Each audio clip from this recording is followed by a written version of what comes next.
Addressing disability through an anthropological lens, linguistics and cultural contrast can help us to distinguish human nature from our actual culture.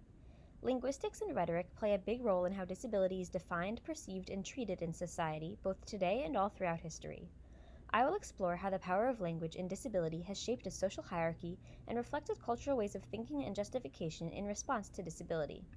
Language is a social construct, and words are arbitrary without the meaning and context we assigned to them. In turn, language can influence habitual ways of individual and cultural thinking, which informs actions and behavior. Furthermore, rhetoric, defined by J. Dolmage as the study of the movement of power through communication, gives power to politically charged words as evolving meanings of words carry with them the history of oppression and mistreatment of disabled people.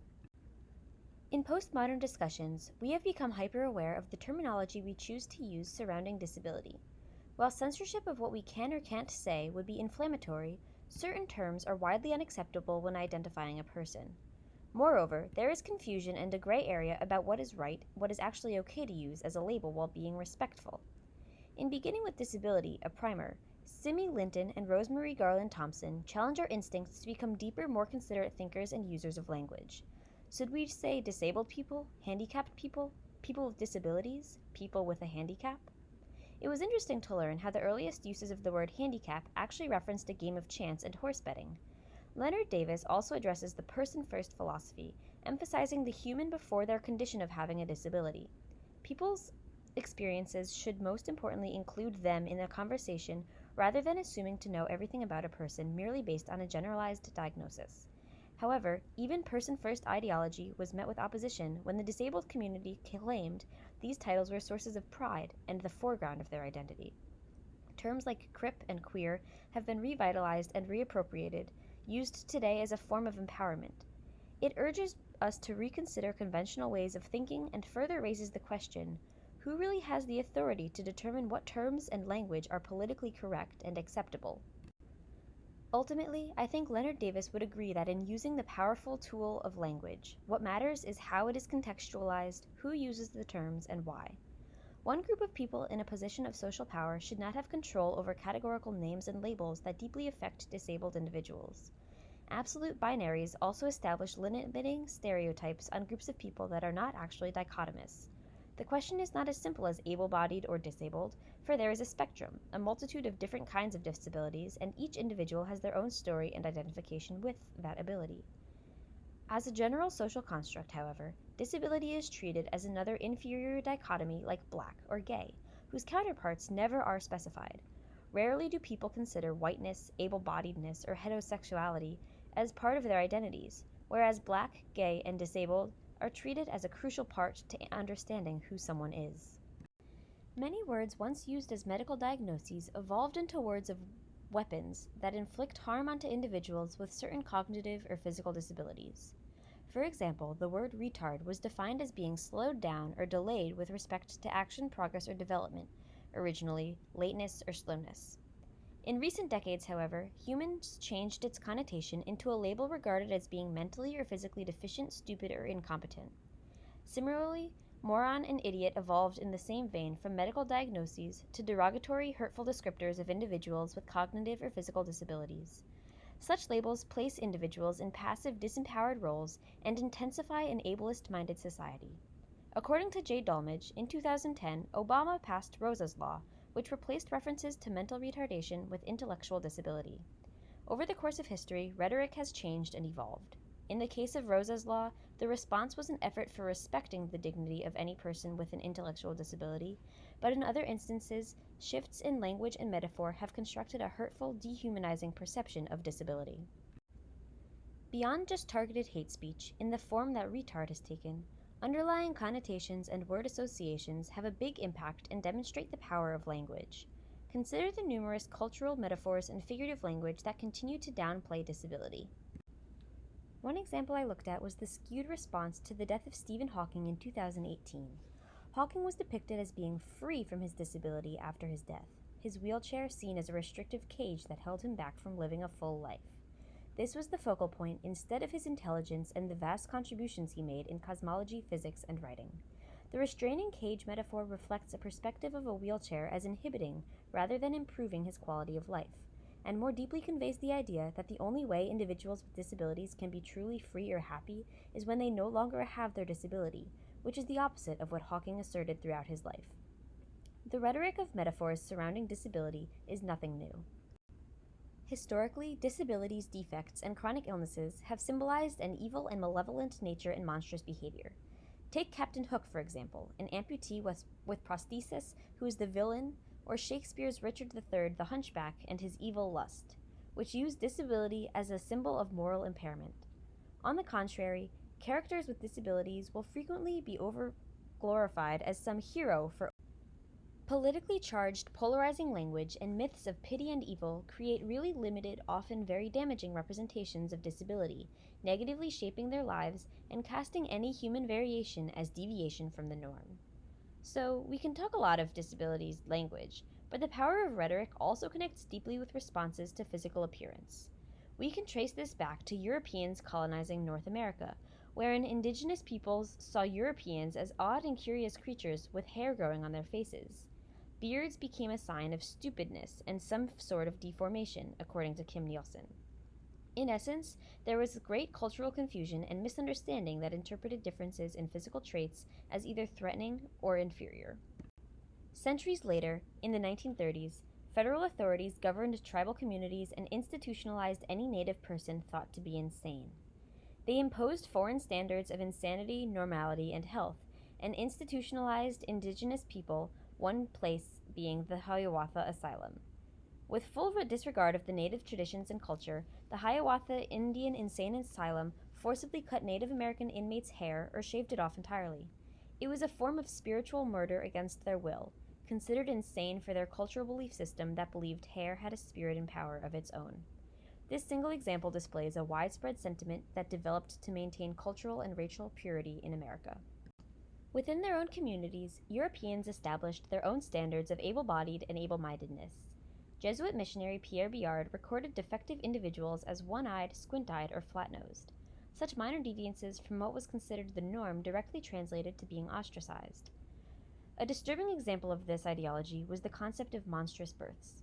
Mothers who were deemed insane or deviant in any way produced deviant, defective offspring, such as stillbirths, and such children were put on display as a public spectacle for their bodily variabilities. A testimony from the Massachusetts Bay Colony governor, who accused women of monstrous births, used the following language to detail the baby.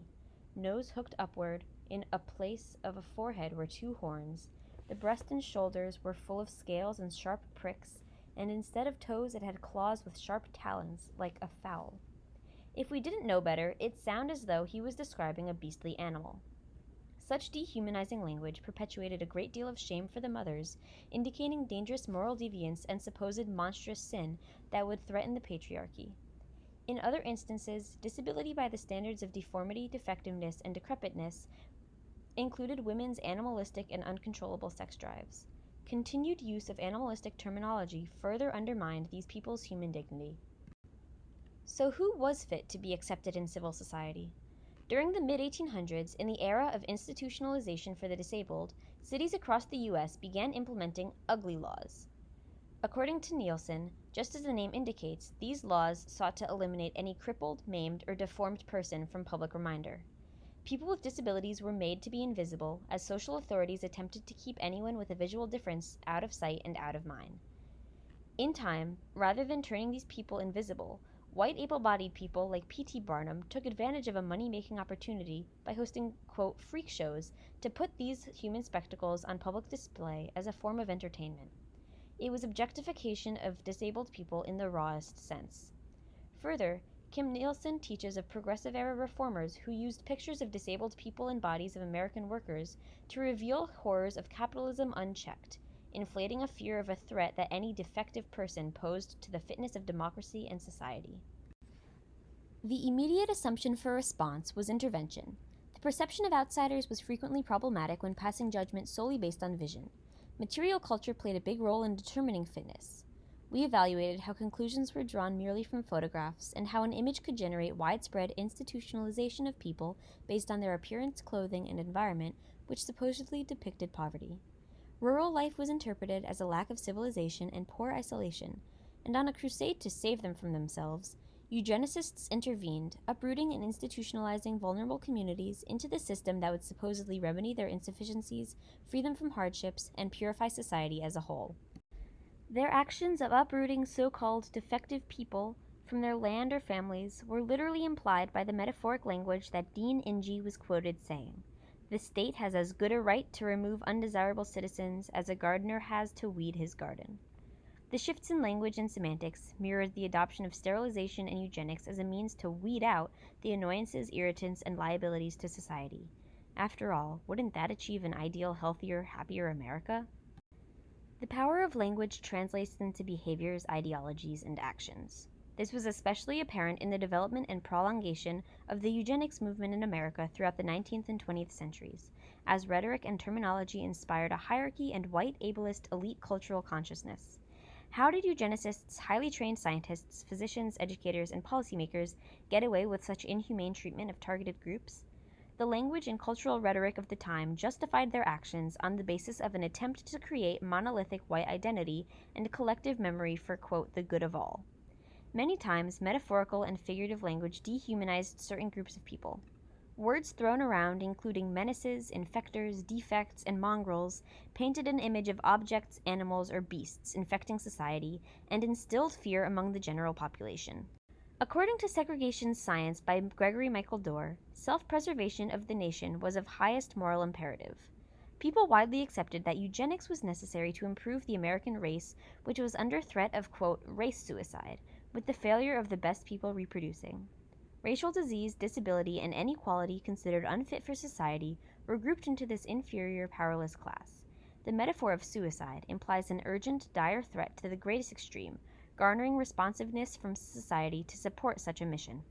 Furthermore, linguistic labels reinforced hereditary determinism, an ideology that enforced African Americans had a genetic tendency towards savagery. Eugenics leaders claimed to prove by scientific fact that these people were primitive and barbaric.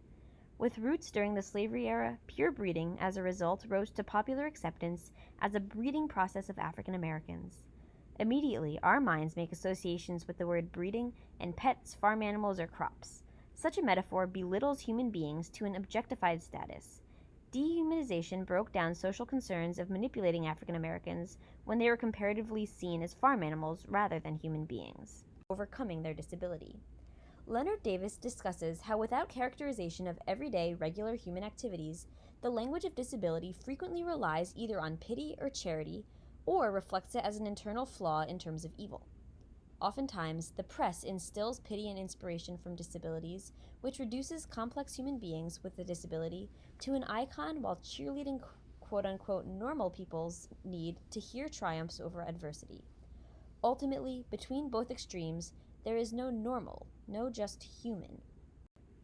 There are barbarians, savages, and mongrels. Oxford English Dictionary's original definition of mongrel is an identifier of crossbreeding or mixing, but its many derogatory connotations rose to the forefront to mean a dog that belongs to no breed, an outcast, or a misfit. In Gregory Michael Dorr's words, described in animalistic imagery, black genes became subhuman genes. Dr. Paul Brandon Barringer, an advocate for sterilization and eugenics for achieving racial purity, believed in the solution of restricting black education to manual and industrial training for, quote, every Negro doctor, lawyer, teacher, or other leader in excess of the immediate needs of his own people is a social menace, end quote. The word menace was inflammatory and constructed something to be feared, a threat and a danger. As a result, embellished language was the core of justification. It encouraged eugenicists to fulfill patriotic and religious duties, serving as protectors and saviors of society. It is important to consider their experience in how they feared changing moral codes, socialism, and communism, which led to using the feeble-minded as the scapegoat. Dorr writes, according to Barringer, the benevolence of white slave owners had saved blacks, improving their meager racial stock at the time. And now, in the heart of the 20th century, it was said that, quote, physicians would be more efficient public servants if they approached their work with a eugenic outlook on life, end quote. The mongrels, menaces, and infectors of society would be liberated, and pure America would be saved from suffering, crime, and expense in years to come. Beyond ideas of disability as a threat and danger, disability was also distorted by visual judgment against the lame, weak, and deformed. Time and time again, disability was evaluated on the measure of economic productivity ability. Looking to be able-bodied was enough to assume that someone was fit for society and economically independent. As a result, the desire for a specific form of American bodies motivated the deportation of many potential immigrants. For example, Kim Nielsen writes, immigration officials associated defective genitalia with perversion, which was again seen as the likely cause of economic dependency. Other early immigration laws that seem irrational today would discriminate at glance even if someone's skin was too pale or ears too large, and any visible abnormality equated the person as likely to become a public charge. Whether infant, lunatic, maimed, deaf, dumb, aged, or infirm, there is a supposed likelihood the person would be incompetent to maintain themselves. This way of thinking and rhetoric was widely accepted, but how could you really tell if a blind man or woman with a limp would become public charge? A bodily difference meant nothing in terms of their work ethic, family values, and other contributions they could make to society. To conclude, the intersection of linguistics, visuals, and rhetoric has aligned with shifts in semantics and consequently shifts in power around disability for centuries. We see the immense power that words have and how, through an anthropological lens, social constructs and cultural norms shape the way we interact with disability and the role that it plays in social, civic, religious, and economic arenas.